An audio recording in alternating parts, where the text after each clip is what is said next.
নমস্কার সকলকে, আমার নতুন একটি মিনি ব্লগে তোমাদের অনেক অনেক স্বাগত। সকালবেলা উঠে জল খেয়ে ব্রাশ করে আমি ফ্রেশ হয়ে গিয়েছিলাম।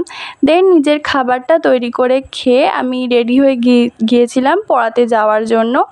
দেন পড়াতে যাওয়ার আগে আমার মিনির সাথে দেখা হয়ে গিয়েছিল, তাকেও আমি একটু খেতে দিলাম। দেন আমি বেরিয়ে গিয়েছিলাম পড়ানোর জন্য। বাড়িতে এসে আমি আবারও রেডি হয়ে গিয়েছিলাম কলেজে যাওয়ার জন্য। আজকে আমার কলেজে একটা এক্সাম ছিল, এটা হচ্ছে আমার সেকেন্ড সেমের লাস্ট এক্সাম। দেন আমি এক্সাম দিয়ে তোমাদের দেখাচ্ছিলাম আমার কলেজটা। দেন বাড়িতে এসে আমি একটা মাছের রেসিপি তৈরি করেছিলাম, যেটা হচ্ছে টমেটো পোড়া তেলাপিয়া মাছের ঝোল। দেন আমি লাঞ্চ করে আমি পড়তে বসে গিয়েছিলাম। তারপরে গিয়েছিলাম পড়ানোর জন্য। আজকে আমার দুটো পড়ানো ছিল, এক জায়গা থেকে গিয়ে আমি আরেকটা জায়গায় পড়াতে গিয়েছিলাম।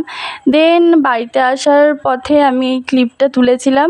তারপরে বাড়িতে এসে আমি ফ্রেশ হয়ে করে নিয়েছিলাম ডিনার। দেন আমি মুখ চোখ ধুয়ে নিজের একটু স্কিন কেয়ার করে আজকে দিনটা শেষ করছি। দেখা হচ্ছে পরের কোনো একটি মিনি ব্লগে। ততক্ষণ সুস্থ থেকো, ভালো থেকো এবং আমার পাশে থেকো।